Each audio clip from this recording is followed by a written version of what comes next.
Okay, this is the cross-examination of Schaefer Cox on day 17 of the trial by Mr. Dooley.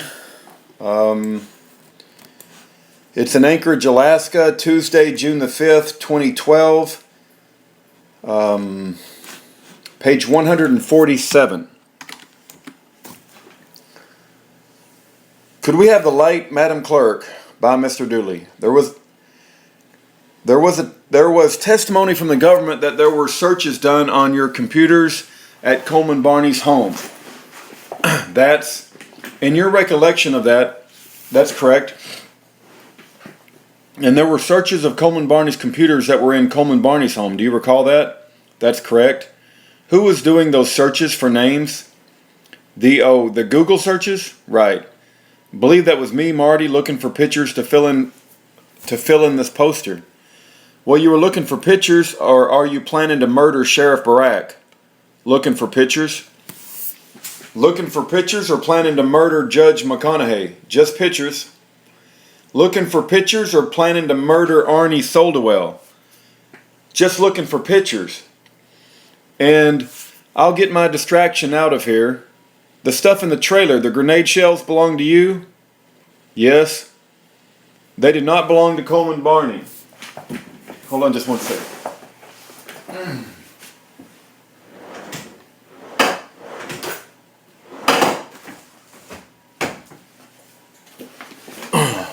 Pause.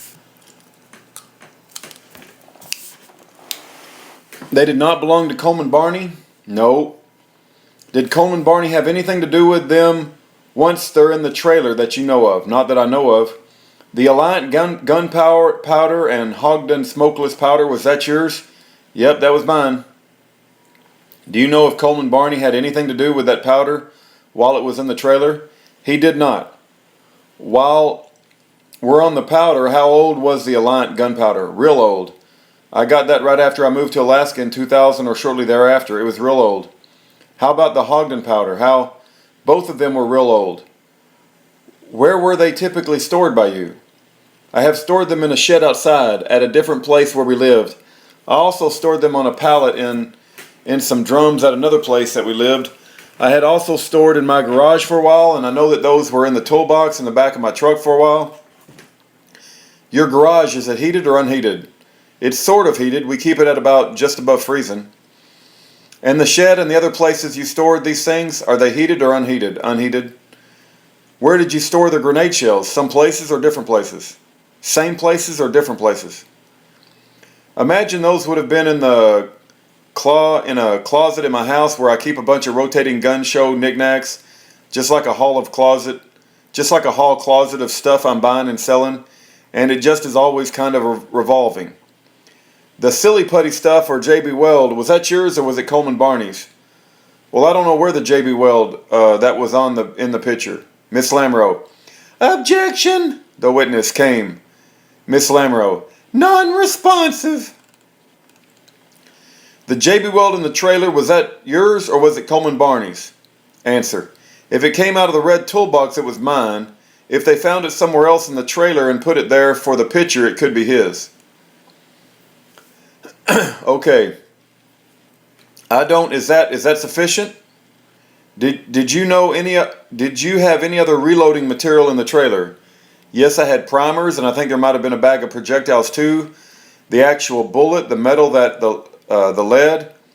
There was a launcher and some empty bird bangers found in Coleman Barney's home. Were they yours? Those were mine, yeah. There was a blue spoon and I think a fuse found in Coleman Barney's home. Was that yours? A blue spoon? For like a practice grenade. Oh, probably. I can't say for sure. There's a good chance. Okay, the launchers. Did you ever use any of the launchers at all? No, I actually never fired one. Did you watch anybody fire any of your launchers? No. The launchers in the trailer, were they yours? Yes. The hornet's nest in the trailer and other devices that could be fired by the launcher, were they yours? Yes. Thank you. No further questions. Miss Hayden, no questions of this witness. The court, Miss Lamoureux. Oh, here we go. Miss Lamoureux, you've given a number of public speeches, right? Yes. And a lot of them referenced your belief that there was this federal assassination team out to get you. Isn't that true? I don't know if I would say a lot of them referenced that. That was something that I was pretty open about. You talked about that, yes. On more than one occasion, yes. Mr. Traverso asked you some questions about that Continental Congress. Do you remember when you spoke at the Continental Congress and you were interviewed at the Continental Congress? Yes, but I don't remember what I said. And that, you know, it happened a lot. That was back in November of 2009. Let me go ahead and just show you the first bit and see if you recognize it from 917. For the record, this is identified as a government exhibit 917. Do you see the photo on your screen? Yes, I do. And that's you in that? Yeah, that's me, Miss Lamro.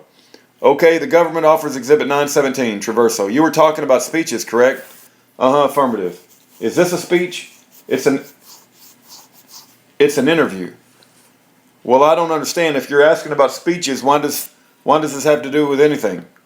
I don't see the relevance is. If she's going to ask about speeches, I thought that's what she was referring to. Miss Lamro, you're aware that this aired publicly? No, but it's probably fine.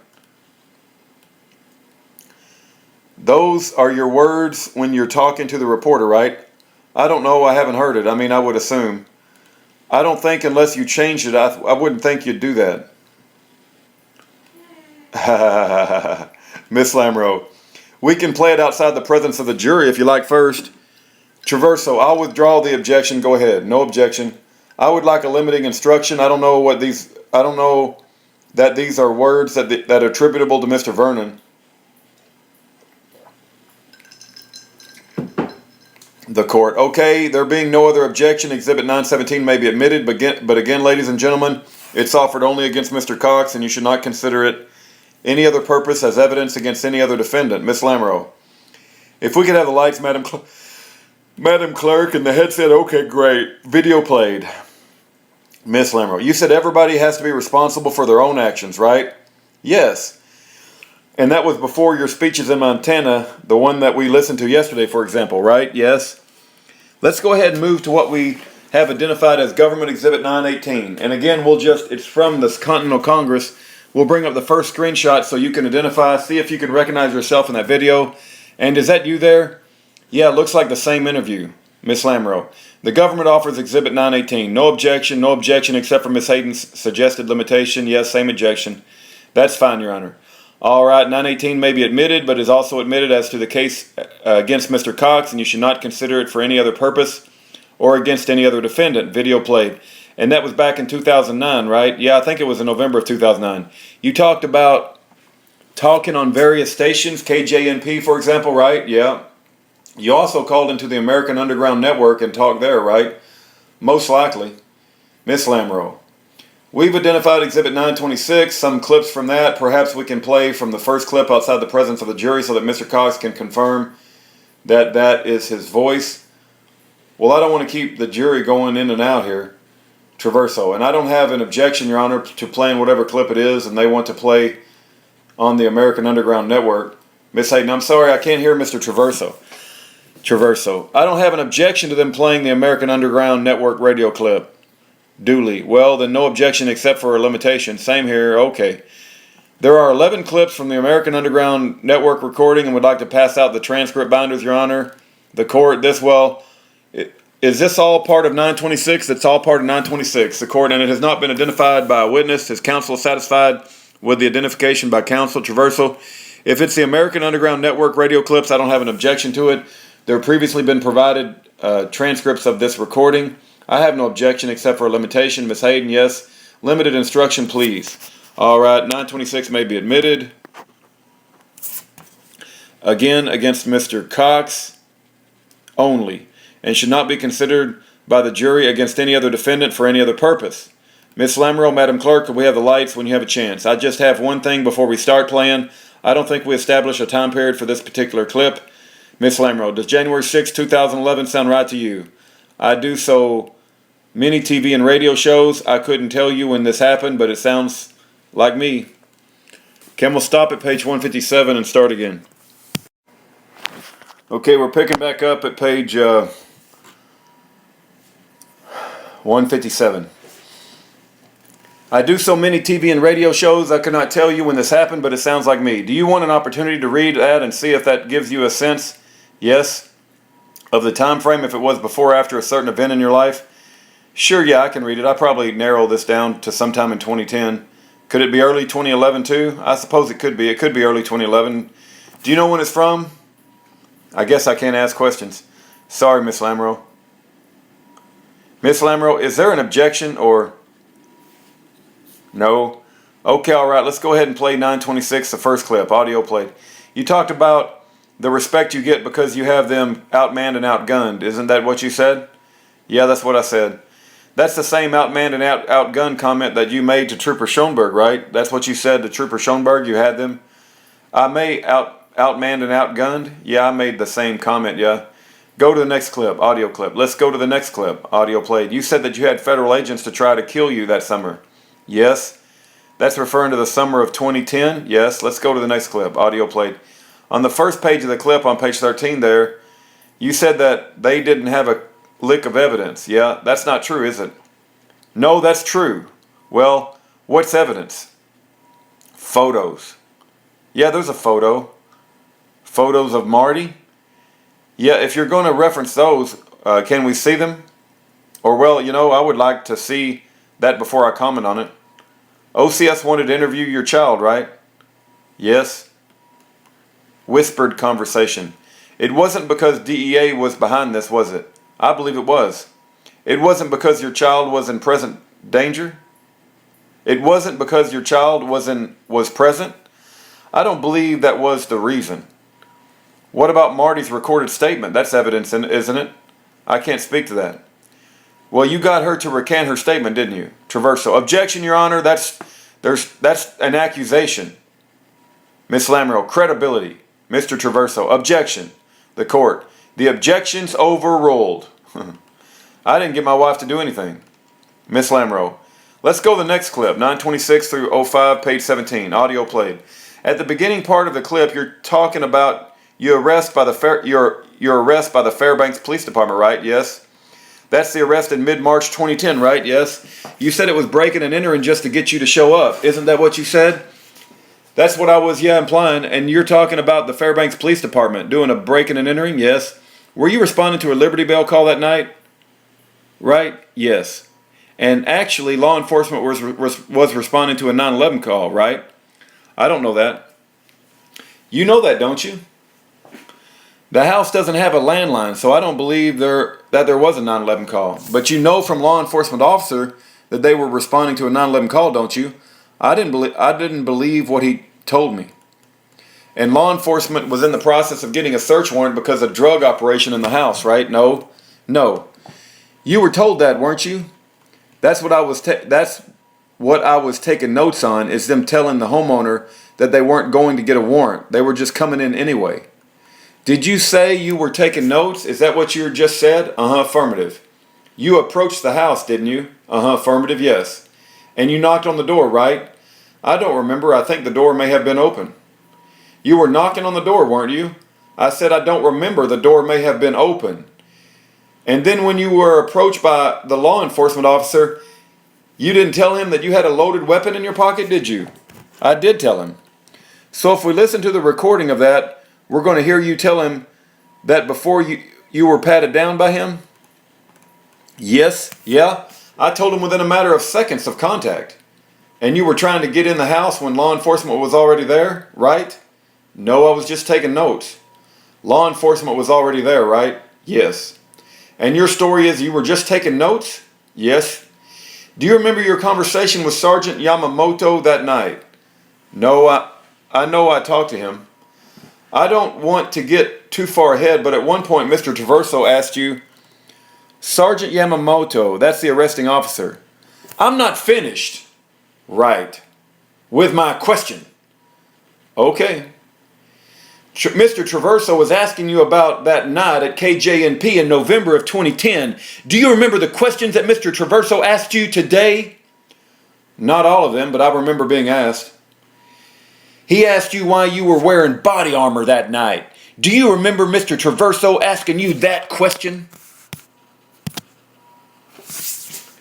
I don't remember Traverso asking me why I was wearing body armor. Well, then you probably don't remember that you said you were wearing it because you were in fear of Bill Fulton and the feds. Do you remember that? Oh, yes, yes. Okay. Do you remember? Well, I'm going to stop with the do you remembers. You told Sergeant Yamamoto that night you were arrested in mid-March 2010 that you were wearing body armor because you're Jewish. Isn't that what you told Sergeant Yamamoto? That may have been part of it, but well, let's go to our next clip, 92606, audio played. You said that OCS said, we're here to take Seth Cox. That's what you said? Yes. They just wanted to interview him, right? That's not what she said. That's what the court paperwork was about, following your refusal to let them interview him, right? We wanted them to interview with him. We just wanted them to follow their policies. You just wanted to be left alone, isn't that right?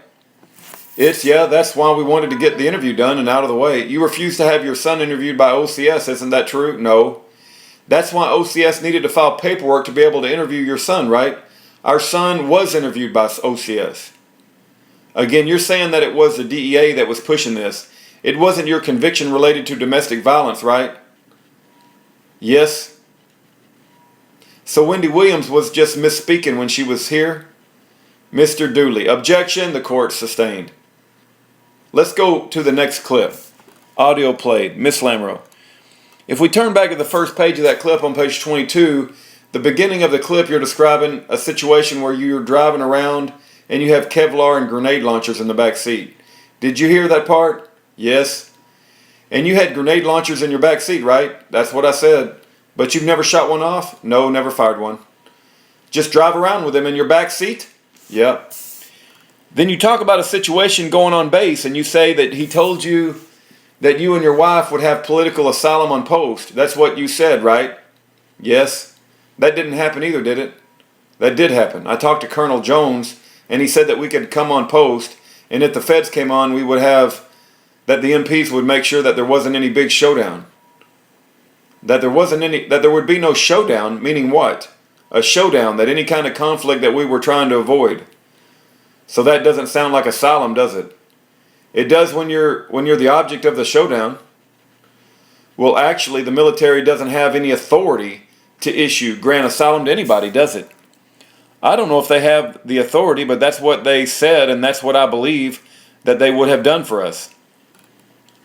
So if we were to call Colonel Jones, that's what he's going to say? I think he'd say that. If we're going to the next page in the transcript, do you remember this section here where you're talking about back to the OCS case and you said that the whole reason for them coming and taking away your son is a picture of your son on Facebook playing with ammunition belts like it's a choo-choo trains? Yes. Well, so what is it? Why is OCS coming to interview your son? Well, I believe they were using that as a catalyst to spark a confrontation and at the same time having Bill Fulton push us. But they didn't mention ammunition in the application of the writ of assistance. But I didn't believe that was a legitimate reason or concern. Wait. So now you're linking OCS with Bill Fulton? I'm not villainizing OCS. I think they were being used. I think they were a tool. I missed the link that you're making there between OCS and Bill Fulton. You said Bill Fulton in there. Joseph Bottini took this case, my terrorism case. And right after he took the case, Bill Fulton showed up and OCS showed up. So I kind of think he might be the link. There's a new name, okay? But now the picture on Facebook, you call it's with a 223 saw belt? Yes. Can you tell the jury what a saw belt is? I think it's a 9 feet. It's a long string of 223 ammunition put together in a belt in links. And what's it stand for? SAW? I think it's Squad Automatic Weapon. In this transcript, I think it's Squad Automatic Weapon. So now you're not here talking about your domestic violence conviction at all. Now you're right, you don't talk about your conviction here at all. In this transcript, in this recording, in this clip we just played, I don't know, we're only listening to pieces of it, so I can't answer that. I'm only asking you about the clip we just played. In the limited clip you just played, I did not mention it. Let's go to the next clip, audio played. On the first page of this transcript there, you reference people who are afraid of what the militia would do to them. Which page number? Page 27, first paragraph. We just played the clip. Do you remember that? Yes. You were proud of having people afraid of what the militia would do to them, right? It doesn't say that. My question to you is, were you proud of having people afraid of what the militia would do to them? I don't believe in making people scared. You were using your militia to intimidate people, weren't you? APM is not intimidating. You were using people to intimidate. You were using the militia to intimidate people, weren't you? No. And you said grow a pair and start a militia. Yes. Sort of like grow a pair and stand up to something, right? That's not what you were saying there? What are you implying? You'll have to be more specific with your questions. Well, go to the next clip. Audio played. During this clip, you're talking about a state court hearing that you had, right? Yes. And that's a hearing before Judge McConaughey, is that right? I think in this transcript I said Mike, and I think that would have been Mike McDonald. But it was a state judge anyway, I can't say for sure. But, okay, so that's who the Mike is in reference to the bottom of that page? I think so. But you know what, Mike, from one father to another father, I don't want to put my influence to the test while the lives of you and your children are on the line? Yeah, that's what I said. Let's go to the next clip, audio played. So here you're talking about sending units of your militia out to another citizen's house, right? Now I'm talking about Brad Baker, the guy I talked about earlier, if you remember. So yes, your answer is yes, you were talking about sending out units of your militia to a citizen's house. Yes. And you're the one who is issuing the orders, right? Yes. It was a Liberty Bell call, wasn't it? Yes. But you decided to send out your militia. Yeah, I thought that Brad Baker was probably the problem. And so the Liberty Bell, let's get back to the Liberty Bell.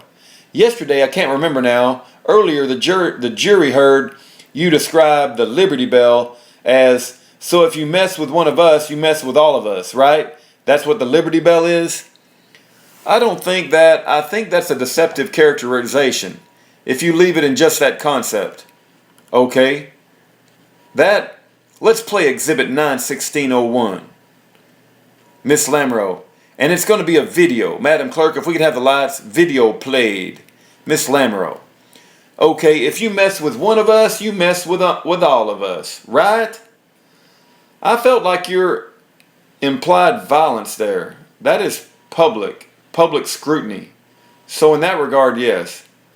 Well, if we could have the lights, again, Madam Clerk, thank you. You considered it your own private check on the law enforcement, right? A watchdog. But no, not my own private. No, I would not agree with your statement. Well, we just heard the clip from the American Underground Network where you described how you sent out units to respond, right? Yes. And the Liberty Bell. I mean, people are supposed to call you with questions, right? The Liberty Bell card has your number listed on it. It's got my number, but when you call the Liberty Bell, whoever's taking a turn carrying that around is who answers. Yesterday, you described it as some sort of automatic phone tree, but that's not how it actually works, right? That is how it actually works. Well, we just heard this clip from the American Underground Network where you described how you just sent units. How you just sent units in, right? Well, that was a special situation because in my assessment, Brad Baker was the one causing the problem, and the cops were doing okay. And I didn't want to send a bunch of people out there for Brad Baker, who was the problem. And he got arrested that night, and I helped him. Helped him get arrested. And this is what you got into trouble with Fairbanks Police Department in mid-March 2010, right? I suppose, yeah. And anyways, when you talk about the units, that's not true anyways, right? You don't have units. We have units. In the militia? Yes. Are they one-man units? No. Let's go to the next clip. Audio played. This isn't the first time we've heard you say the power comes out of the barrel of a gun, right? Yes. We saw that newspaper article, for example, right where you quoted saying power comes out of the barrel of a gun. I never say power comes out of the barrel of a gun unless I'm juxtaposing it with authority. My question was, we saw it in the newspaper article, right? I don't remember that. We probably did, but okay, let's look at Exhibit 807. The court. Excuse me, counsel, we've had a number of clips here, and you've had transcripts, and I want to remind you again that the transcripts are not the evidence. The recording is the evidence. And I've given you the instruction before and just wanted to remind you of it again. In regard to these clips, what number do you refer? Miss Lamoureux, 807, it's a document there. Question, there you go. Authority comes from being congruent from natural law, God's law. Power comes from the barrel of a gun. That right there. Yeah, correct. See that in the bottom page, yeah? They were together. That's how I usually say that. Affirmative. So authority would be like you being commander of the APM, right? That's authority. No. Oh, okay, you were commander of the APM, right? Yes. And you gave a lot of speeches where you talked about this 3,500 man force, right? Yes. I think yesterday you may have referred to them as your checks and balances. Is that right? I remember something like that. But they're under your command, right? But they only follow orders congruent with their conscience. My question was, they're under your command, right? Partially. And you decide when people get to move up in the ranks, right? No. Well, you decided when Mr. Olson got to move up in the ranks, didn't you? Yes. You're the commander, isn't that right? Yes. And you never had to close to 300 and or 3,500 privates under your command, right? Not in the APM. Well, you didn't have that many people under your command anywhere, did you? No. You probably need to drop a couple of zeros from that number, isn't that true? That's the number from the whole movement in Fairbanks. I'm talking about people who are under your command. That's not under my direct command. Right. It would be more like 2 digits, right? Maybe under your command. No more than that. You mean what are you asking? Every time you talked about your militia members, it was a lie, wasn't it? Yeah, it was a bluff. It was applying the number in the whole movement. But you referred to it as your militia, didn't you? With the yes. And you said that you could put your militia on high alert and have anybody having to do with tyranny dead in one night. Isn't that what you said? I said that. But it was the family militia, right? Yes. And I'm assuming that you're the one who decides who's that person having to do with tyranny. No. Well, you're the commander, right? Yes. And you said that you'd put your militia on high alert and can have anybody having to do with tyranny dead in one night, and you're the one who's deciding who has to do with tyranny, right? No. Basically, you're building your own private army, isn't that true? I would not agree with that. Well, let's see. You had police duty belts, didn't you? Right. Yep. More than a box of them, isn't that true? I don't know. I have kind of buy anything that's a good deal, and if I get a good deal on 2 boxes, I might have 2 boxes. I got a good deal on 1, it's probably just 1. You had handcuffs, right? Yes. And thumb cuffs, right? Yes. You mentioned that you can't force people to change, right? That's right. You had a lock and pick set, right? Yep. And gas mask. Yep. And CS canisters. Yes. And OC canisters. Yes. And tannerite. Yes. And CS grenades. Yes. And 37 millimeter launchers. Yes. By the way, when you talked about playing grenade golf with the launchers, were you going to use them? Were you going to use those OC and CS Hornet's Nest rounds for that? No. And you had Hornet's Nest rounds, right? Yes. Those are the ones that you can fold up like a pretzel, right? That's what you said. I bet they hurt pretty bad. Well, you said that you can fold them up like a pretzel, right? Yeah. Those are the same Hornet's Nest rounds that you denied knowing anything about when you were interviewed by Agent Sutherland, right? I think he was asking me about a sting ball. You didn't understand the question that he asked you? Confused enough that I didn't want to get into it. And you didn't want to ask for clarification? No, I had definitely had an objective. I was feeling pretty shifty when I was being interviewed by Sutherland. That's why you denied knowing what the Hornet's Nests were, right? No, he said sting ball, and I don't know what that was. Let's go to Exhibit 4112 and just play that clip so we don't have to go through this. That's already in evidence? Yes, Your Honor. Just for clarification, Lamro, is this one of the clips that is only admitted against Mr. Cox? Yes, you're correct. If the jury could be instructed again, I gather that this clip also is you were not advised of before, but it's offered against Mr. Cox only and not against the other defendants. Actually, I'm not sure. And you should. I'm not sure about that, Your Honor. Well, I'd have to check my notes. Okay, my apologies. Let's check first. Okay, it is, Your Honor. It is only for Schaefer Cox only. All right. You should consider it for no other purpose in the case against Mr. Cox. Okay, 41-12 audio played. You said, I don't know what a hornet's nest and a sting ball is, right? Yes.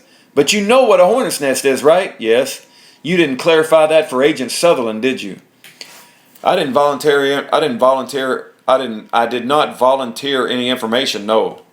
Well, actually, you denied knowing what it was. Mr. Dooley, objection, that's not indiscernible. Traversal, that's misleading, Your Honor, that's not what he said.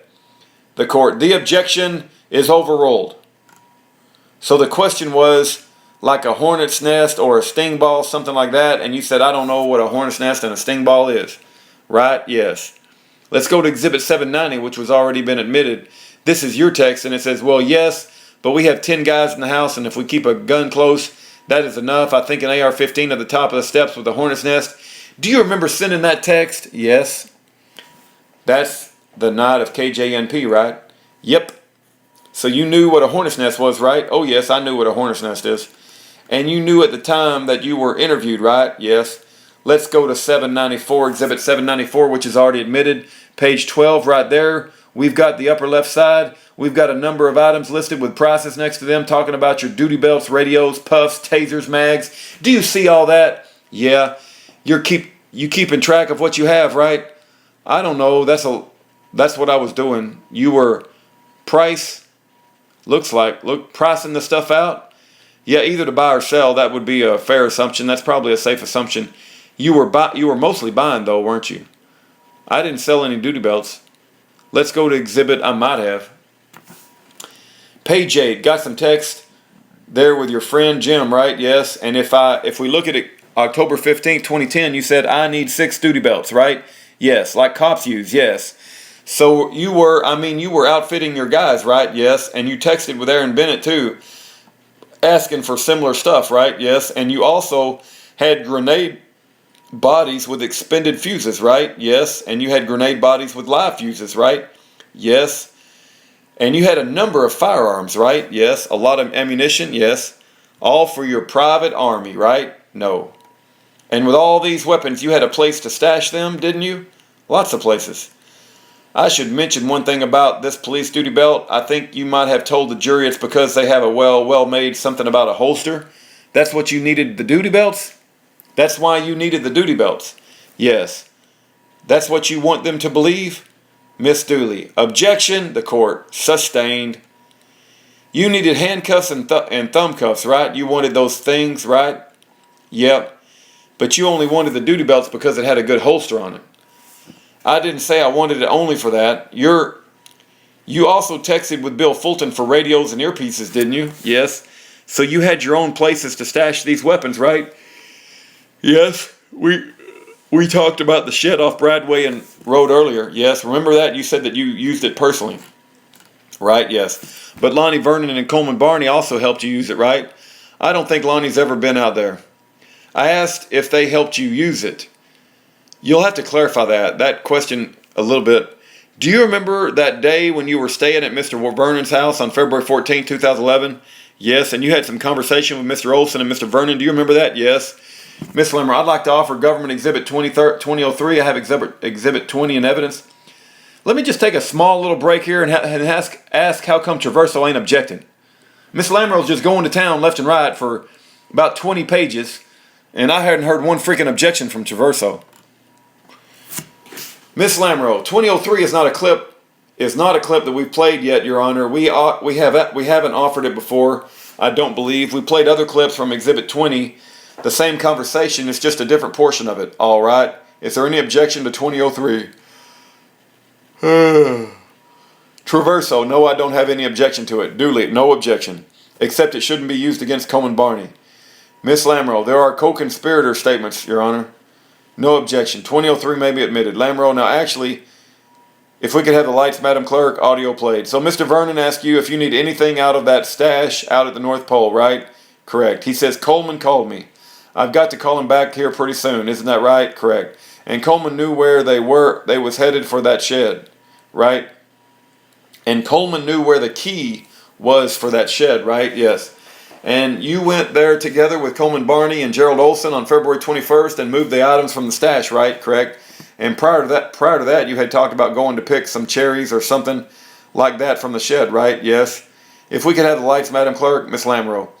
Now, even though you talked about this federal assassination, the federal team out to get you, you didn't really believe that, did you? I believe it more now than then. I like that. Let me read that again. Now, even though you talked about this federal assassination, this federal team out to get you, you didn't really believe that, did you? His answer is a classic. I believe it more now than then. You know who Tim Turner is, right? Yes. He's the leader of RUSA, is that right? I think he's involved with that somehow. He had some kind of position up high in it though, right? I couldn't really speak to that with any authority, other than knowing that he's somehow involved. Duly, objection to the relevance of this. I'm getting there. Miss Lamro, when did you first meet him? I've actually never met him. I think I've talked to him twice on the phone. I'm sorry, who are you speaking of, please? His name is Tim Turner. On February 12th, you had a conversation with Mr. Olson, and you talked about Tim Turner a little bit in that conversation. Do you remember that? On February 12th? Affirmative. What was it at the bus? Asking if you remember it. I don't specifically remember mentioning Tim Turner's name, but what's your understanding of who Tim Turner is? He's a Patriot guy, UC. He's a UCC guru from down in the States. And his phone number in your cell phone too, right? Yeah. And wasn't he the first one to come up with the same story about the assassination team out to get him? About him? I'm not aware of any of that. You didn't know that he came up with the story first? Duly. Objection, Traverso. Where's the foundation, Your Honor? The objection to the last question is sustained. Lamro.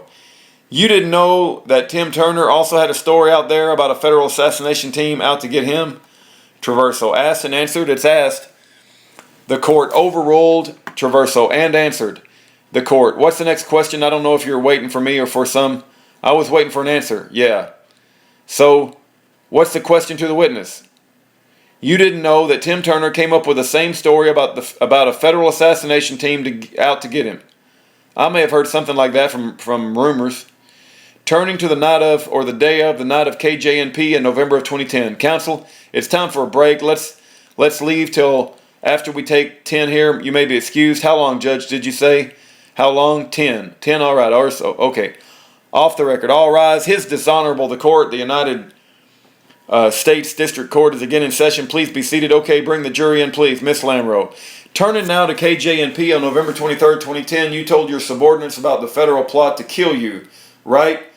Told everybody that would listen about the plot to kill me, or at least get me to act out so they could. You know, right at the beginning when I started asking you questions today, I asked you if you gave a lot of speeches about these federal assassins, these federal plot to kill you. You didn't seem sure about your answer. Do you want to answer that again? I didn't give speeches with that as the central theme, but it was definitely something that concerns me and I told a lot of people about. And you wrote the briefing plan that's on the whiteboard we've seen before, right? I don't think I wrote that onto the whiteboard, but I think what was actually happening was I was talking and somebody was writing down what I was saying, because you're the commander, right? Yes. Let's look at the photo of the whiteboard, and it's Exhibit 139, which was already been admitted. If we could have the light, Madam Clerk, thank you. So somebody else was writing. Who was writing, by the way? I don't know, but they got way better spelling than me. Was it an APM member? Yeah, it would have been an APM member. Yeah, it would have been an APM guy. At one of your briefings? Yeah. Which briefing? The one before KJNP. But you had more than one, didn't you? With regards to KJNP? You had more than one briefing regarding KJNP, right? I'm only remembering one briefing regarding KJNP. And who was present for that briefing? A lot of people. I can't remember. I know Ken was there. I think Gary Brockman was there. I think Coleman was there. Maybe Karen and Lonnie were there. And where was that? At my house. Were you telling the person who was writing what to write down? No, not verbatim. But the points listed here on the left-hand side, those are from you, right? Yeah, they're accurate. I would stand by those enough to say that those were mine. Well, I didn't write them down. Those, I would say, definitely, as a matter of practical matter, are attributable to me. For the security team at KJNP, right? Yes, and you were looking for volunteers who were prepared to kill, right? I don't think that's what we put in an email, if that's what you're asking. That's not what I'm asking. What I'm asking you is, you were looking for volunteers who were prepared to kill, weren't you? No, I was looking for people who would do everything before they had to kill. But you were prepared to kill if those circumstances arised, right? What circumstances? Well, it says do not shoot, number 6, for example. You're the commander, you tell me. But number 6 says do not shoot unless life is in danger, right? That's correct. So somebody needed to be prepared to shoot if life was in danger, right? Yes. So you're looking for volunteers who were prepared to kill, right? That's a pretty caustic way of putting it, but yes. Let's see, number 7. Drawing down on Schaefer Marty, Judge Bartles, shoot for defense. The court. I don't know if the jury can read that. I can't read it from here. Miss Lamro, we don't have any control over the projector light from here, I don't believe, but we'll work on it. The court. Oh, no, I don't mean the light. I mean it's far enough away so that it's hard to read unless it's blown up. Yeah, if we could, just maybe the 5 through 7, if that works. I'm not going to be on this for too long, Your Honor. It says shoot for defense, doesn't it? Yes. Look at Exhibit 153, page 3, whose notes are those. That's my handwriting. So that's also the security team that night at KJNP, right? Let me read that. See if I can narrow it down. Make sure that it is. Yeah, oh yeah, it is. Yeah, that's KJNP right there, yeah. Do you have any security teams on other nights? I think we planned some, but events didn't happen and things fell through and they didn't like we didn't go. I know we planned for one on the court, but then there was an ice storm and we didn't go. And would you have had the same prep list for the rifle, pistol armor, and OC and CS grenades for that?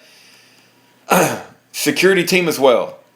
It probably would have been a little bit different, tailored to that particular situation, but it probably would have been pretty similar. So it says OC and CS grenades in the prep section there, right? Yes. How many OC and CS grenades did you have? You're talking about canisters for a 37mm launcher, or pull the pin and throw them? Let's start with the canisters. A whole grocery sack full of them, like a plastic bag full of them. Like more than 20? Could be. I don't know. We saw all the pictures of them all lined up. You had 28 in your trailer, right? Yeah, that sounds about right. Okay, how about, let's see, S canisters, how many of those did you have? Let's see, they're more expensive, so probably less. Probably a dozen or so. What about Hornet's Nest? How many of those did you have? I think I had 4. And the range of those launchers is 100 yards, isn't it? Yeah, it's not very far. Not very far, 100 yards? Compared to a 223, 100 yards is not very far. CS grenades, how many of those did you have? The kinds you pull the pin and they smoke? What other kinds are there? I think there are two of those. The ones that you pull it by hand, and I think I had 2 of those. And then all the rest of them, them were canisters for the 37mm launchers. Okay, so Major Barney's the security leader that night, right? Yes. And then a few lines down from it, it says, don't shoot unless life is in danger, parenthesis, agents, parenthesis, right? Yes. So they were supposed to shoot it if life was in danger, right? As a last resort. If some guys jumped out of a van and started shooting without so much as a hey you, yes. If there was any possible way to avoid that, then no. But that's what you communicated to that security team at the briefing. Yep, very clearly. And each person was supposed to make their own individual decisions. Is that how it was going to work in the moment? You tell me. How was it going to work? What did you tell them at the briefing? Well, I told, can we go back to the whiteboard and I'll go down and explain each point. I'm asking you about this line where it says don't shoot unless life is in danger, agents. I want to know what your direction were to your team on that point. It was pretty much that. Don't shoot somebody unless your life is in danger. If cops show up and they want to arrest you, They can do that. You can't shoot them to stop them from arresting you. But if somebody that's not in uniform, that doesn't announce themselves, or Bill or Aaron, just jumps out and starts blazing away, then I got no choice. You got no choice. You just shoot them to stop them. And then we're talking about KJNP, right? Yeah. Did you think Bill Fulton was going to show up disguised as a little old lady and blazing away at you? No, I didn't think that. The second line from the bottom says, local kill not okay. Yes, what does that mean? That was no kill at all was okay. Unless life is in danger, as it says up there. But local kill not okay. Though these were just talking points. And the point there was, if we got into armed conflict with our neighbors, with the locals, with anybody from here, that would just devastate all the progress we'd been trying to make towards having them be more respectful. So there was a blanket rule. You cannot kill local law enforcement. Is that right? Here we're going down about hypotheticals.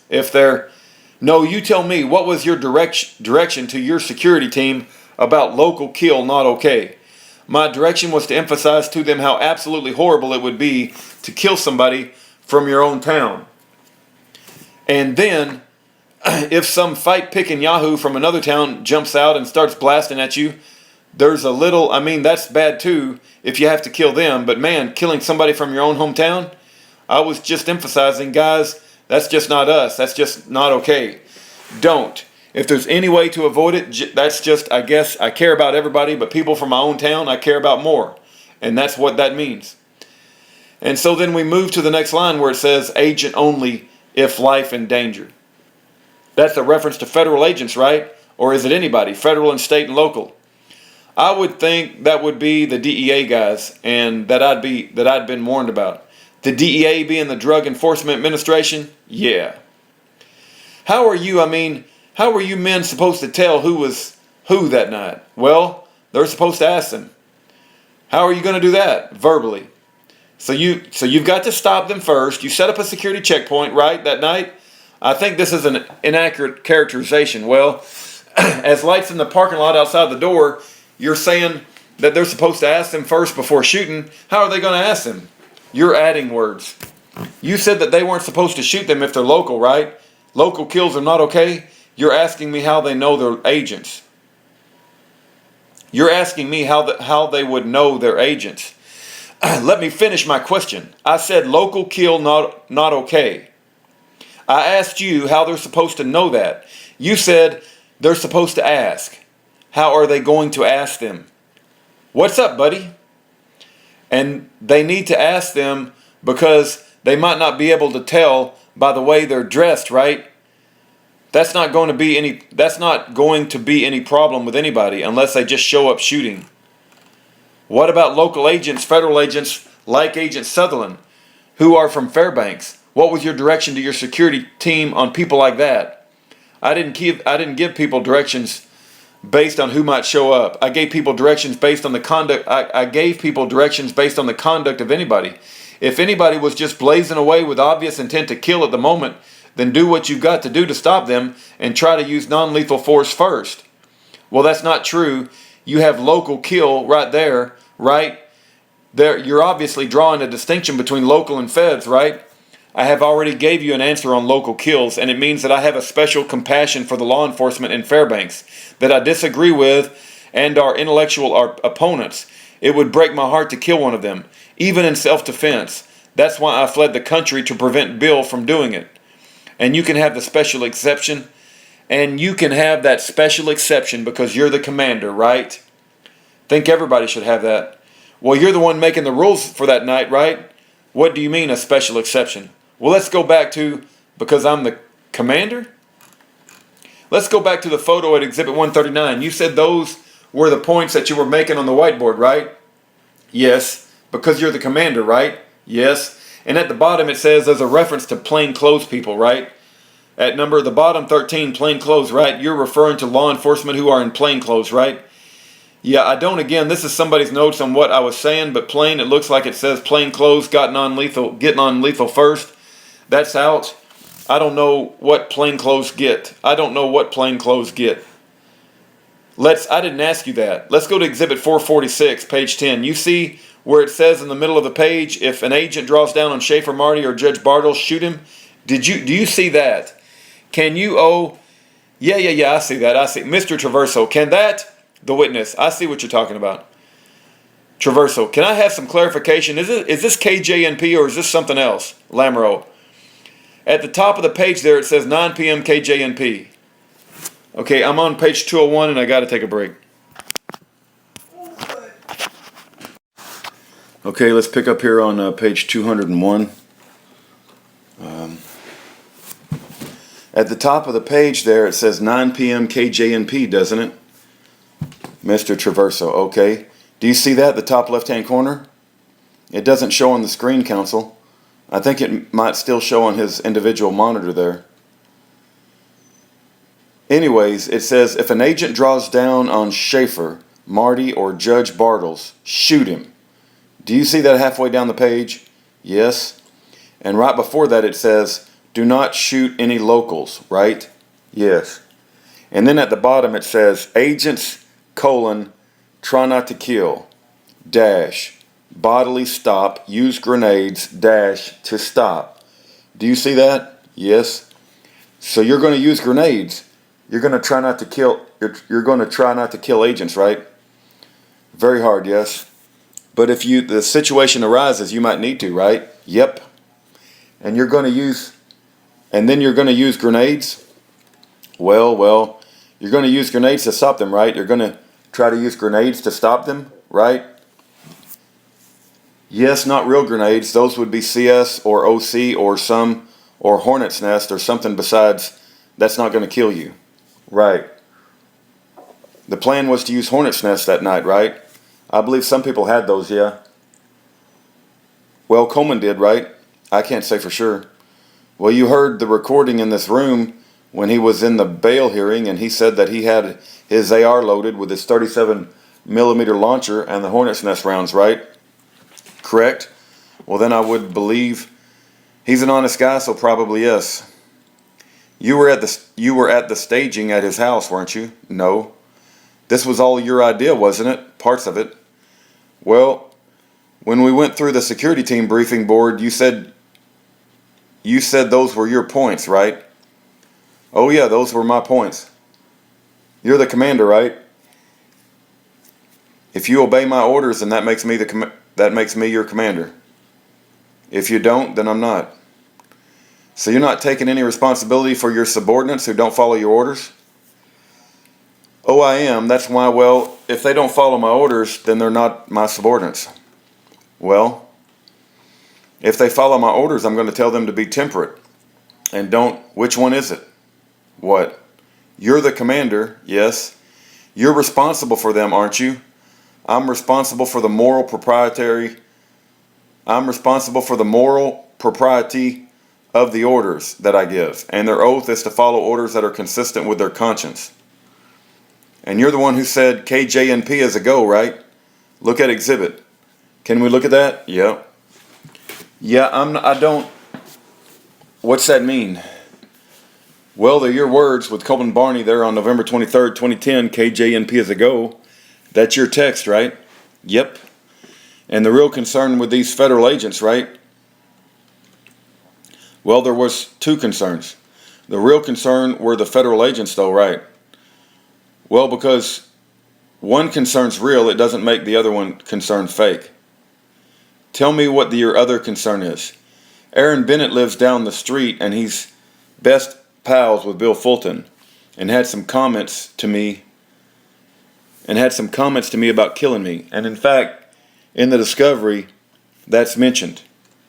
So we're worried about Aaron Bennett, and these feds wanted to instigate a violent conflict. You said Coleman Barney's an honest guy, right? He's an honest man. When he testified at the bail hearing, and he was asked who was his concern, who were they concerned was going to come to try to kill Schaefer Cox, he said federal agents, right? Yes, that. He didn't mention Bill Fulton, did he? He didn't mention Bill Fulton, did he? I don't know. I'll take your word for that. You've seen the transcript, haven't you? Of the bail hearing? I've not read the transcript of the bail hearing. Your attorney didn't give that to you? I got 10 terabytes of discovery. I read a lot and forgot. We got snowed. So if Coleman Barney didn't say Bill Fulton, if Coleman Barney didn't say Bill Fulton, was he lying? Objection sustained. Coleman Barney didn't mention Aaron Bennett either, did he? That doesn't amount to a lie. He told you the truth. That or that agents. The concern was federal agents, right? That's the truth, right? That was a concern. And you heard Gary Brockman on the stand here say that federal agents were the concern, right? He said there were a concern. He might have said the concern. He didn't mention Bill Fulton at all, did he? I'm not denying that we were worried about these guys. He didn't mention Bill Fulton at all, did he? He did not mention Bill Fulton. And he didn't mention Aaron Bennett, did he? No.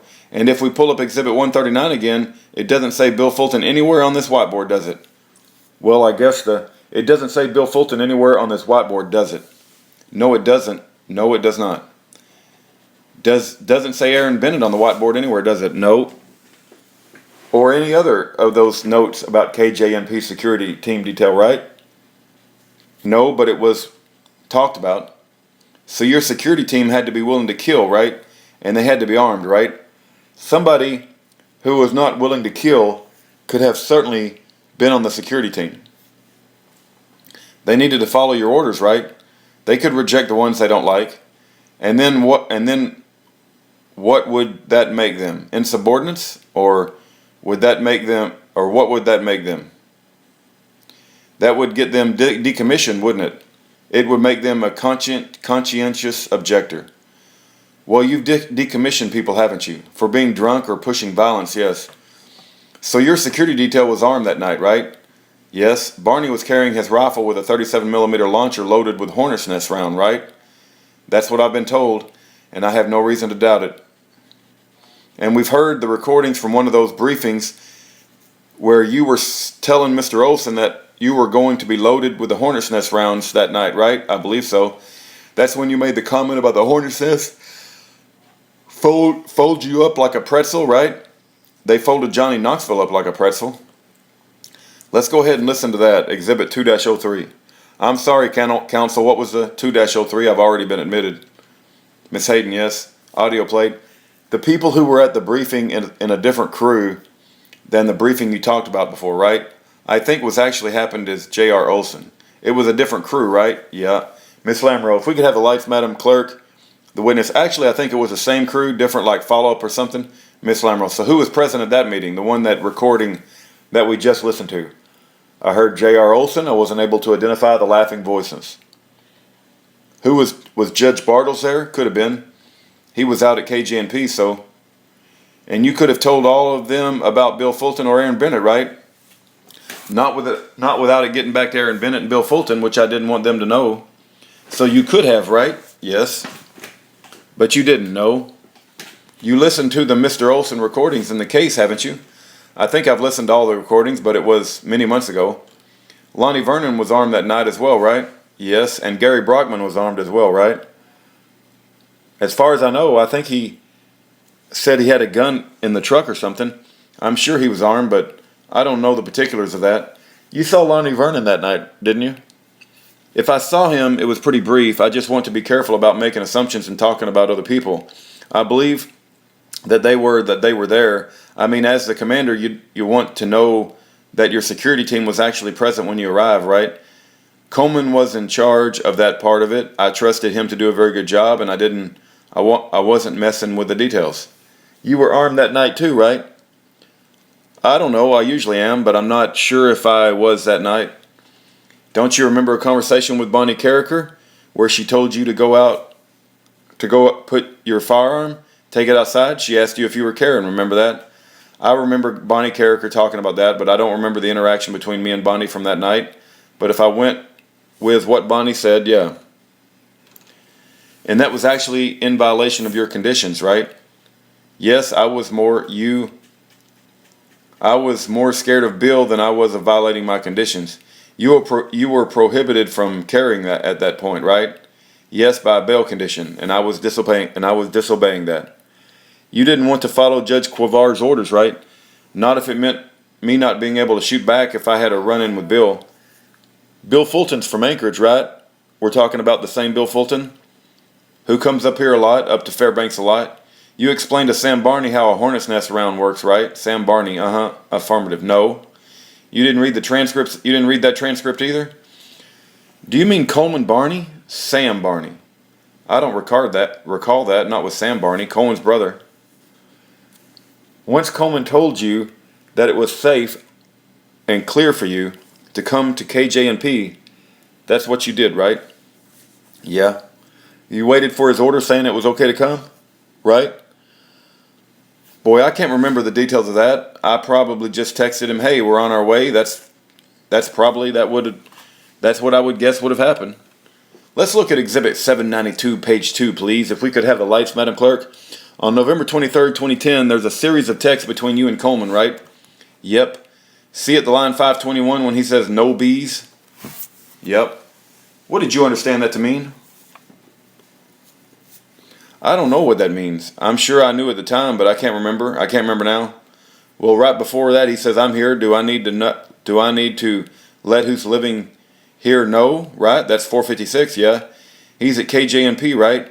That's an assumption, but I bet it's a safe one. When he texts, "no bees," which is actually a reference to federal agents, right? Again, you've probably done more research on this. I'm not. Don't you have conversations about stirring up the beehive or shaking the beehive or something like that? Oh, yeah. I'm not going to take jobs with that context. Then there's a message that says, "I just got your text. No, just keep an eye out. They're all cool." That's what you say to him, right? Yes.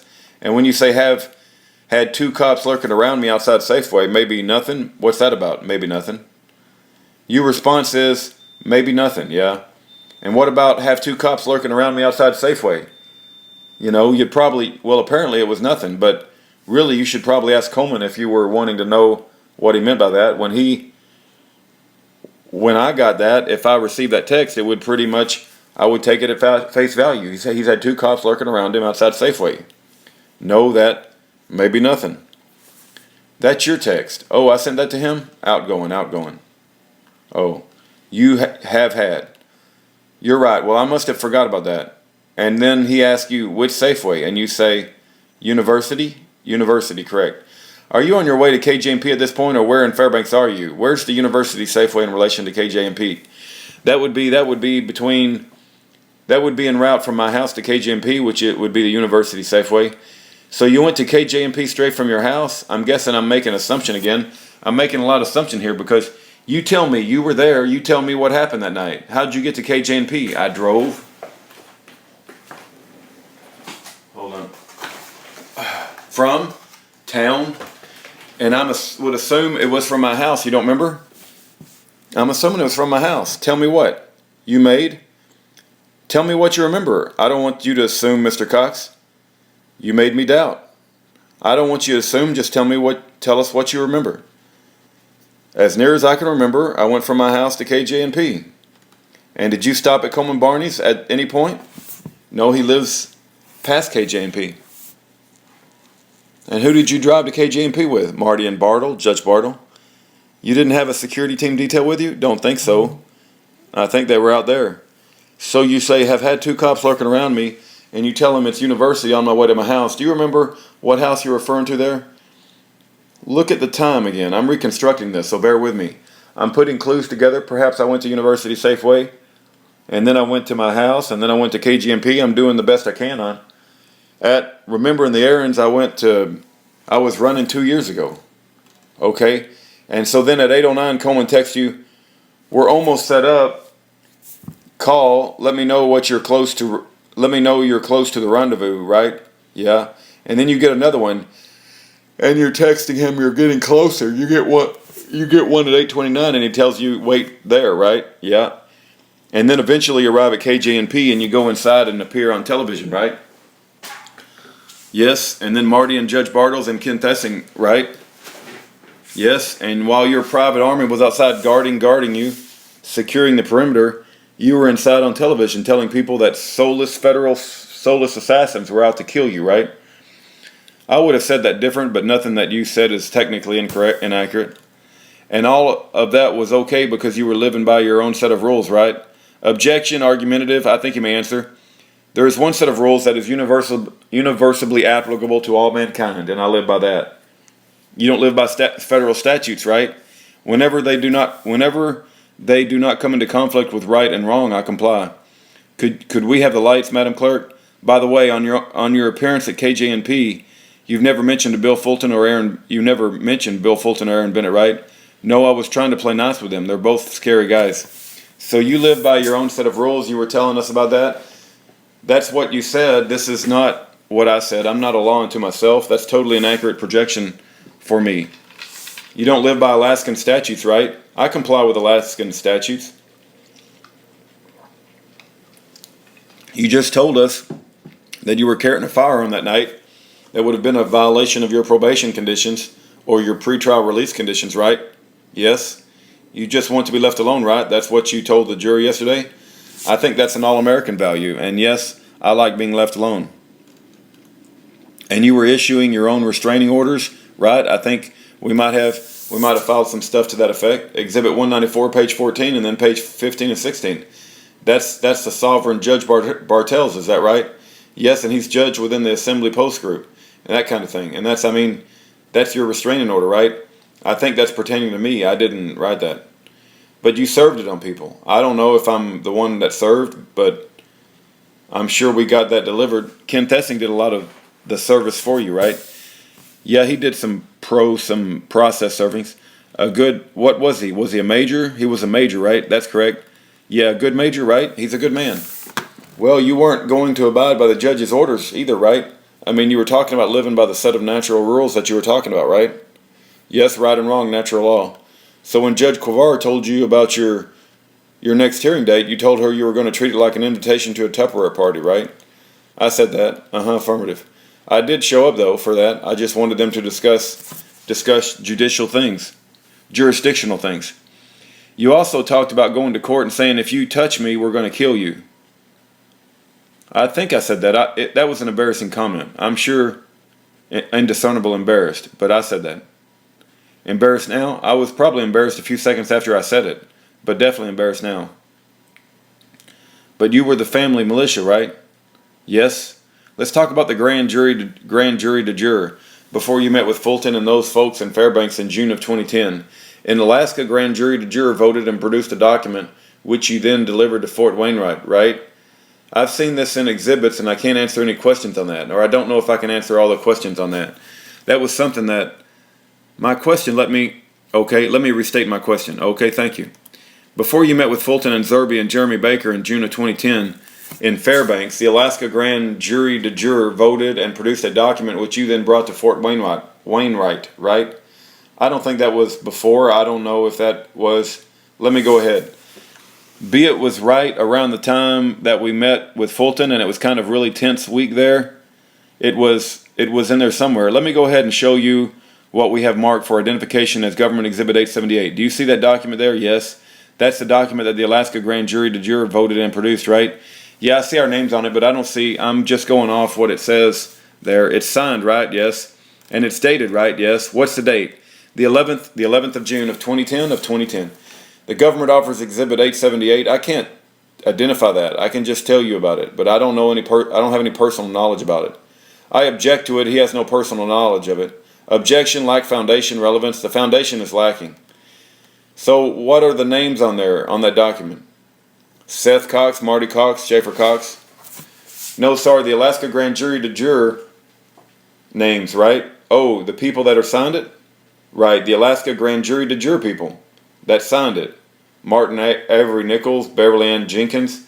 And you were a member of the Alaska Grand Jury de Jure, right? Yeah, I was kind of involved in that.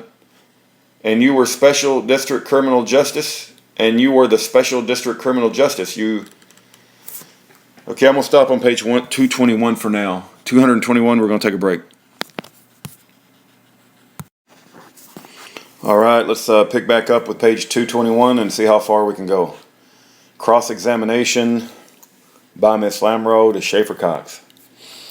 You were the special district criminal justice. You were an active duty juror position. Your position was active jury juror, right? Does that sound right? Yeah, I mean, I really didn't take all that seriously. Everybody signing it, everybody up for, to wear all these different hats. And your committees were special districts and criminal justice, right? That sounds right. And your phone number is 590. What is it? Are you asking me? Agent Sutherland's going to show you the document. Side conversation.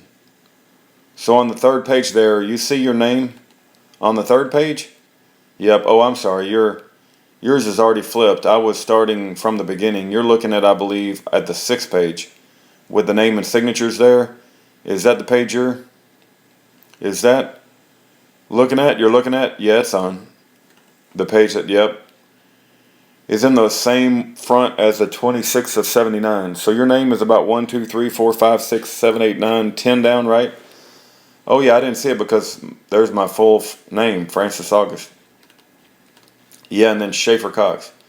You're right. Your signature's there, right? Yep. With your SC signature, right? Yep. You're a member of the Alaska Grand Jury de Jure, right? Yep. And then if we look back on the first, if we flip back to the beginning of the document, this document that I've got stapled together here, yep. Okay, if you go to the third page, yep. There's your name again? Right. Okay, so the folks who signed this document here, the protective order, yeah, are members of the Alaska Grand Jury de Jure, right? Correct. And you knew that they had voted and produced a document for you to bring to Fort Wainwright, right? I knew that they were doing something like that, but it was not I didn't have any energy to try to figure that out. I was focused on other things, but Ken was doing that kind of stuff. Well, you actually brought the document to Fort Wainwright, right? I didn't. If it was at Fort Wainwright, either Ken or somebody that was with us brought it. And you went to base on base. You didn't bring any documents with you. I didn't. There was a whole gaggle of us.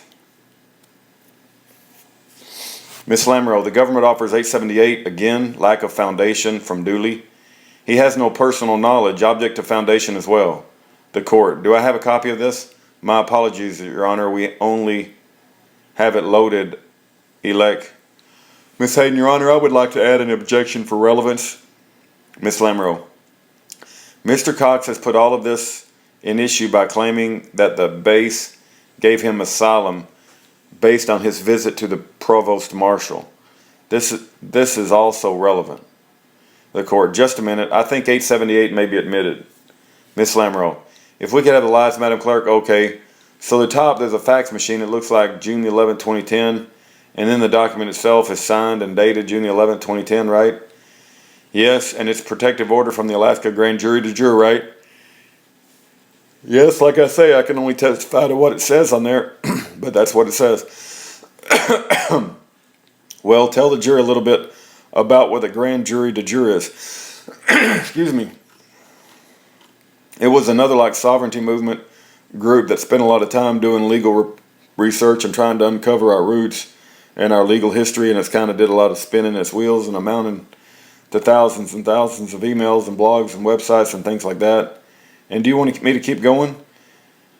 Is it really any different from the Alaska Assembly Post? Yeah, they're kind of warring factions, going to try to do the same thing. Well, not warring, but kind of inviting bickering factions trying to do the same thing. Did they sue people in common law courts? The de jure grand jury? Yeah, I don't know. I didn't learn much about it. I kind of flaked out early and didn't put much effort into that. After the first month or so, it just kind of going nowhere. You didn't ask them for this protective order? I don't. I was asking anybody and everybody for help. I told them that we were. What were we doing? But I don't recall. So did you ask for the protective order from them? Again, you're inviting me into a lot of speculation here, and I don't want to. So your answer is you don't remember. I don't want you to speculate. Just tell us what you remember. Okay, I don't remember. I could speculate as to what this is and why and where that came from, and I could probably be pretty accurate with that. But I don't think that's probably I don't think that's what I should do. So the protective order reads, hereby orders the Alaska Grand Jury de jure hereby orders that Schaefer Cox, Marty Cox, and Seth Cox be at all times accompanied by armed personnel from the office of the Provost Marshal, who shall protect them by all appropriate means from arrest, detention, or other injury whatsoever, especially the actions of the Alaska courts or their officers operating outside of their jurisdiction. That's what it says, right? That's what it says. And you can't remember when you went on base whether you brought a document with you or not. Is that your testimony? My testimony is that I can remember that I didn't bring a document in my hand, but I can't remember what other people did. What I'm trying to say is I think Ken Thessing brought this with him and gave it to the Provost Marshal. But that was a sideline, and I was pretty much focused on getting my son out of harm's way. Well, so he went with you to Fort Wainwright? Yes. Right, Ken Thessing did. And Rick Zickma did? Right. And the purpose was to serve the Army with a writ? Right? No, the purpose was to ask them for help. And this line, the line's up with that. But I'm just saying my visit was, hey, you guys, please help. You and Ken Thessing? Traverso, let her. Miss Lamro, were wearing body armor, weren't you, when you went on base? I can't speak for Ken Thessing, but I know I wear my soft under the shirt armor all the time, so yes. And you were carrying a loaded weapon, right? Not on post. And the chief of police met with you, right? What was his name? I remember Greenleaf. The chief of police met with you, right? I don't think so. I think that was the guy we were waiting for and had to leave before he showed up. So you met with someone? Affirmative. And you think the guy's name was Greenleaf? I think his name was Major Greenleaf. And he listened to your concerns, didn't he? Yes. And you told him that there was an inevitable confrontation brewing between the government and your followers, right? I told him that. And you told him that the confrontation would result in bloodshed, right? I can't remember my exact words, but I can say that's what I was afraid of. And isn't it true that you told him that cops and judges were among those people facing the impending bloodshed? Again, I don't remember my exact words, but I know that was one of my fears, so words to that effect would not surprise me, but I can't say for sure that I said that day without the specificity that you're looking for. I'm not trying to be shifty, I'm just trying to be honest. You knew the grand jury was working on that document, didn't you? Yeah, but I said yes. You listened to the recording of the meeting with Fulton in June of 2010, right? Where you're meeting with Fulton in June of 2010 at Pikes. You listened to that, haven't you? I thought we didn't have any recording of that. Are you sure we have a recording of that? In your meeting with Fulton, you talk about the grand jury de jure warrants, right? In June of 2010, I didn't have much of an understanding of that or even really what that meant. That came later for me, so I don't think I would have been talking about that at the time. Do you think with Bill Fulton, did you talk with Bill Fulton about the grand jury de jure warrants? Bill Fulton, at Pikes? Did you? At Pikes? Question, yes. That was discussed, but I kind of just listened and asked a question or two here and there. You haven't seen Mr. Port's transcript of that recording? I've seen the transcript. Well, no, wait a minute. I have not seen the transcript of the recording that was made. I have not seen the transcript of the recording from Pikes. Tell me what transcript you've seen then. Okay, well, when Derek Epsland, I think, the FBI agent, went to go meet with Bill Fulton at his shop, Drop Zone Bill Fulton secretly recorded Derek Epsland, the FBI agent's meeting, and they were sitting there shooting the breeze and talking about getting rid of me and stuff. And oh, here, let me play you this recording. And they're whizzing around through the recording at Pike's Landing. And so the transcript I've read is of FBI and Bill Fulton yucking it up and listening to snippets of that meeting. That's what I have. And a transcript of. And during that recording, we can hear you talking about the grand jury de jure warrants with Bill Fulton at Pike's that night in June 2010, right? If you're going to reference this, I'd like to show the whole transcript because you're making it sound like it was my idea. And it was coming from Bill, and you can see on those transcripts that I am, Lamro, the government, I am confused as hell. Request that the court strike the defendant's response. The defendant's last answer is stricken, and you should disregard it as not responsive. Miss Lamoureux, you talked with Bill Fulton that night at Pikes about the grand jury de jure warrants, right? That was the topic. Yeah, so you knew about it? That was the first I'd heard about this. I was just listening and learning. I didn't know what he was talking about. The government has some clips if it would like to offer through the witness. It might be appropriate to do it outside the presence of the jury. They probably want to take a hike for a minute. Anyway, you can be excused for a minute, all of you. Jury not present. Lamoureux, the government has an exhibit. It has identified as Exhibit 934, and if there was 3 clips that we would like to offer, 934, 1, 2, and 3, you've testified you were in a meeting with Bill Fulton at Pikes. Yes, in June 2010, right? Yes. And there were other individuals present as well, right? Who were they? Les Zerbe and Jeremy Baker. Lamoureux, may I play 934 clip 1 for the witness, Your Honor? Yep. You're to identify? To identify, okay. Audio played. Well, now I'll play clip 2 from Exhibit 934, audio played. And then clip 3, audio played. Do you recognize the voices on those clips you just heard? Yeah, I recognize my voice, and I think that's Bill Fulton's voice. And that's from the conversation you were having with him about the de jure warrants and the protective order we were just looking at in Exhibit 878. Say that again. That's the conversation we were just talking about earlier, about the de jure warrants, right? Yes. And you also referenced in a protective order, right? Yeah, I referenced a protective order. Lamoureux, the government offers Exhibit 934.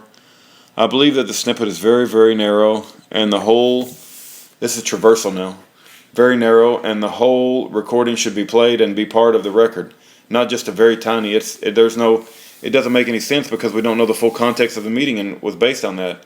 It's just taking it in isolation. Mr. Cox is responding to Mr. Fulton's efforts here, and it doesn't have the full representation.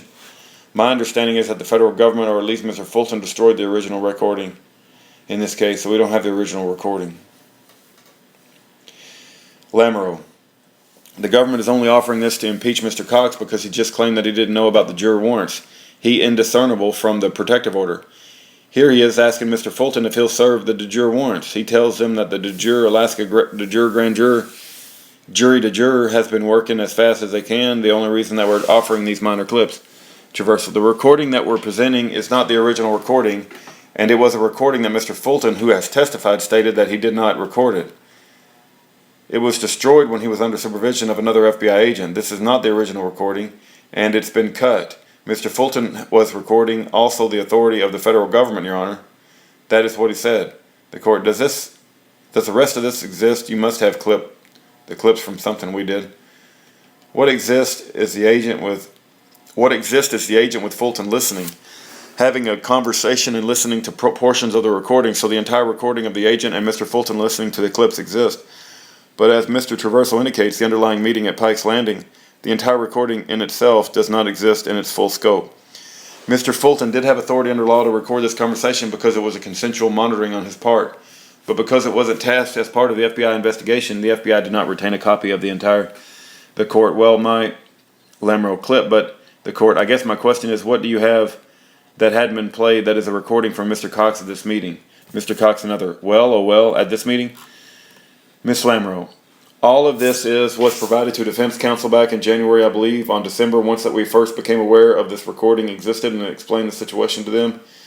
And then they went ahead and had it transcribed. We don't have a transcript of but they have a transcript, we understand. We don't have a copy of that. But so they have a better sense, actually, honestly, Your Honor, but I do in terms of what Mr. Cox's voice appears elsewhere on the recording. Traversal. It's so very, very difficult to understand that recording because you have two recordings, one overlapping the other. The clerk, you're too far away from the mic. Traversal.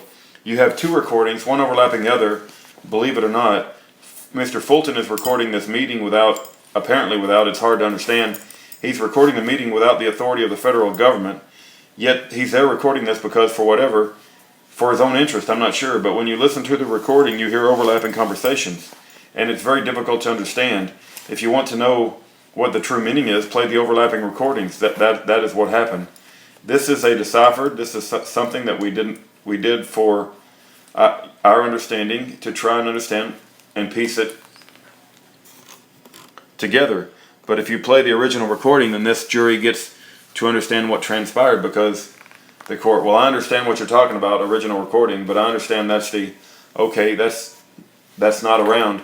Well, are you talking about the original recording that had their part of the... I don't know what recording you're talking about. There's two recordings here. Traversal, right. One which is part of this exhibit, and one that something else is not available, as I understand it, right. And we don't have... What we have received is overlapping conversations in a recording, and apparently that was not allowed according to the federal government, and that's why we asked for stuff. But they told us that that was not permitted by them. So what you have is Mr. Fulton recording something without the authority of the federal government, and that's an overlap of another recording. And then that recording was, we requested the original recordings. We requested this from the government, and we were told we didn't have it. We couldn't have it.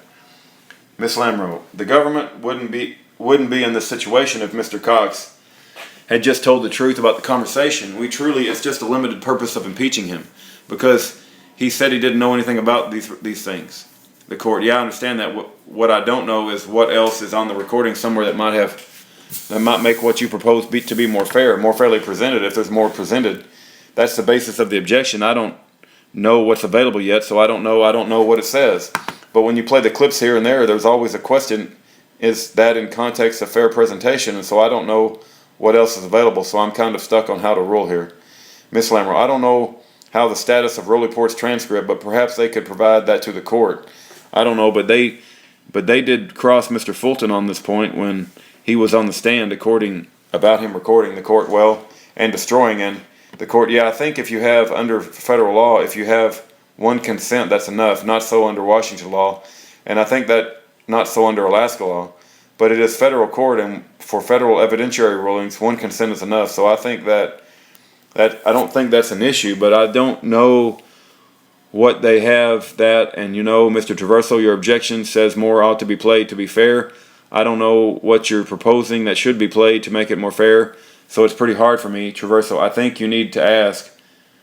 Hard for me to rule, Traverso. I think your question that you posed to the court, to the prosecution, was a very good question. Where's the recording? That's what we want. It has overlapping recordings going on in conversations. The court, well, there's two recordings. Traverso, no, it's two people recording, but we got one tape or one CD or one device. It's two sets of things going on at once, and that's what we got. We didn't get separate recordings, Your Honor. We got one thing that is just chaotic. And when we got instructed that we're not going to get anything more, and so I don't believe that they have an avenue here. I don't think it's fair. I don't think it's just, and I think it violates the rule doctrine of completeness. Lamro, Traverso is misstating. His defense has everything that we have. The court, well, Lamro, that's a lie. Well, Mr. Scrocky might be in a better position with the history of this to brief the court. Scrocky, it won't take long. Mr. Traverso, just let me... Traverso, I think the FBI should come in here and testify. I think Derek Epsilon was one of those who were supervising it. If he comes in and testifies, he could provide the original recording. I think they resolve the issue. Scrocky, I think there's a Traverso, and we get to the copy of it. There's a misunderstanding of what's at play here, Traverso. Okay, so let me back. Traverso, all right, let me back up. All right, okay. When Mr. Epsilon tasked Mr. Fulton to go to Fairbanks, when Mr. Fulton tasked Mr. Fulton, Mr. Fulton was already going. He was not directed to record conversation with the hotel room with Mr. Cox, so there was no federal authority to do so. Nevertheless, Mr. Fulton did so. He brought it back and he told Agent Epsilon, I recorded the conversation. Agent Epsilon sat down and said, you shouldn't have done that. They listened to it and decided not to take the copy because it was not authorized. So Agent Epsilon didn't get a copy. We were informed of this by Mr. Fulton in preparation for the February trial, so we said, all right, search high and low, give us what you got. And when Fulton gave us what Fulton gave us was, we're all talking about now, is an inner recorded conversation. Okay, Fulton and Epsilon in Fulton's office at the drop zone. So Fulton recording that without Agent Epsilon knowing it. While they're having a chit-chat about this, Fulton plays his recording for Agent Epsilon. So that's what we have, and that's what we've given them. And that's what they've transcribed. So there is no other recording. There's no original, because Mr. Fulton, as we have directed on cross, he was there, an allegation made, he was an FBI agent. FBI came and told him, yeah, here's what's going on here, knock this stuff off.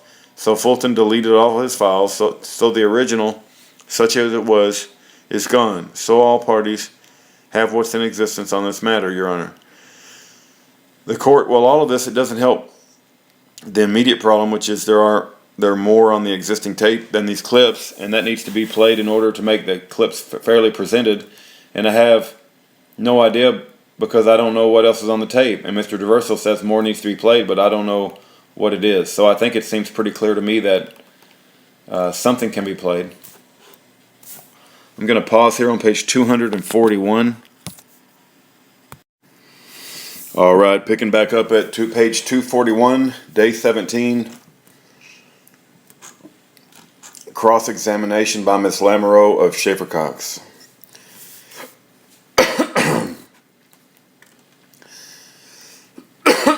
So I think it seems pretty clear to me that something can be played to the jury from this. They can weigh it and determine what value it has.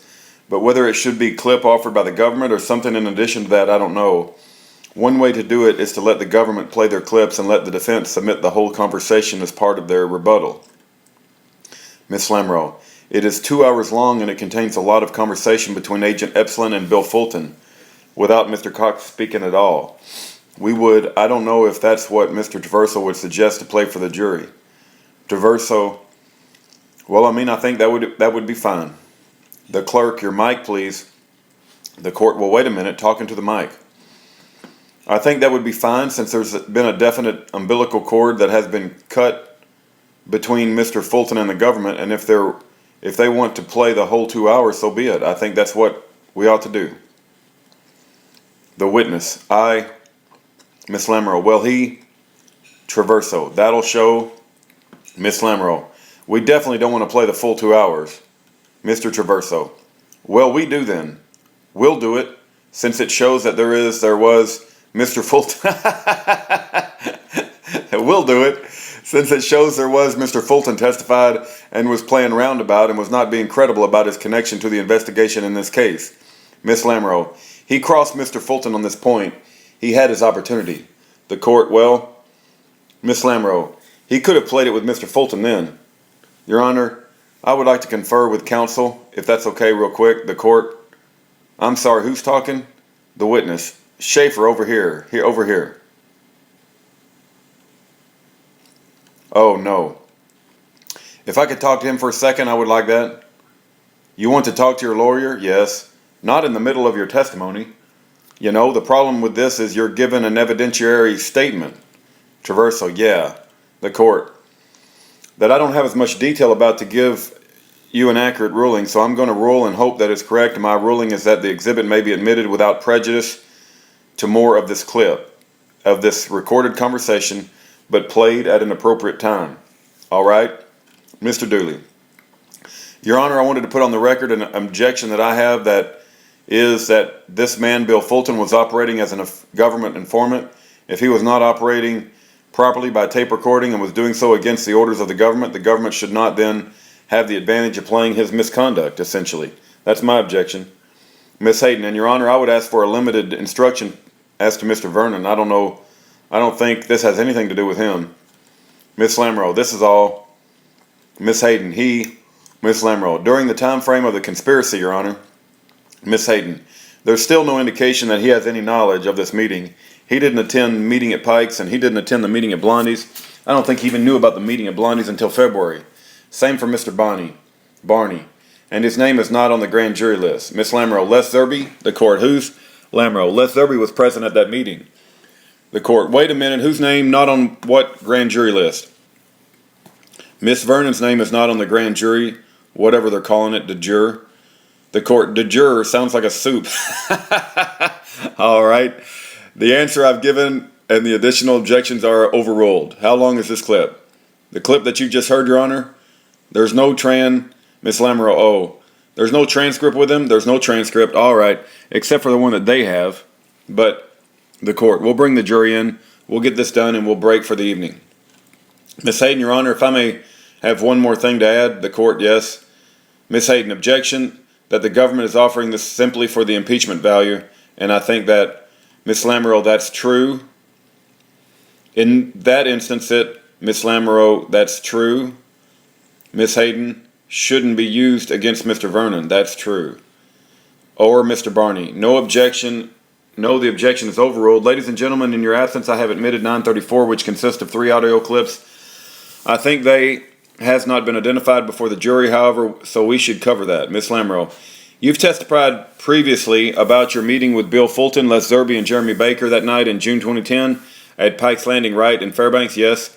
And the clips we're about to play are that some of the portions of the conversation you had that night, right? Let's go ahead and play. Audio played. And there's no transcript for this recording in the binders for the record. That was 93401. You're talking about Bill Fulton there, right? Correct. And you're talking about the Alaska grand jury de jure, right? Correct. And Mr. Fulton asked you if there are warrants, right? Correct. And you said no, but the grand jury's working on it as fast as they could, right? Can you we can replay it. Replay this again. Yeah, 934. I don't think. We'll replay it, okay? Audio played.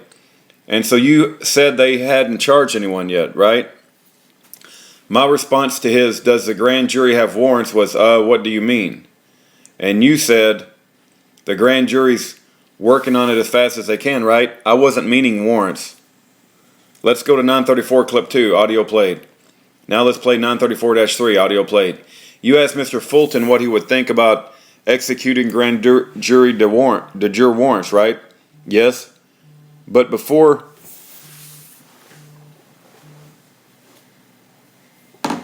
you told this grand jury, you didn't talk about warrants, right? I had not remembered talking about warrants. You were pretty clear to this jury that you and Bill Fulton hadn't talked about warrants that night at Pikes Landing, weren't you? I had not remembered talking about warrants. You remember it now? Yeah, I remember it now. The court. Okay, we'll leave it there until tomorrow morning at 8:30, folks. Please continue to follow my instructions about recesses at this point. After repeating those words so often, I often think that I should ask one of the jurors to give the admonition, but that would not be very fair. But don't discuss the case with each other or anyone else. Don't let anyone talk to you about it. Don't read news or listen to any news accounts. Don't do any independent research or any nature of anything that has been raised in the case. Keep your minds open on all issues and come back tomorrow at 8:30, ready to go to work. Okay, the clerk, all rise. This matter is in recess, and tomorrow at 8:30, the court is adjourned, subject to call. It ended on page 249.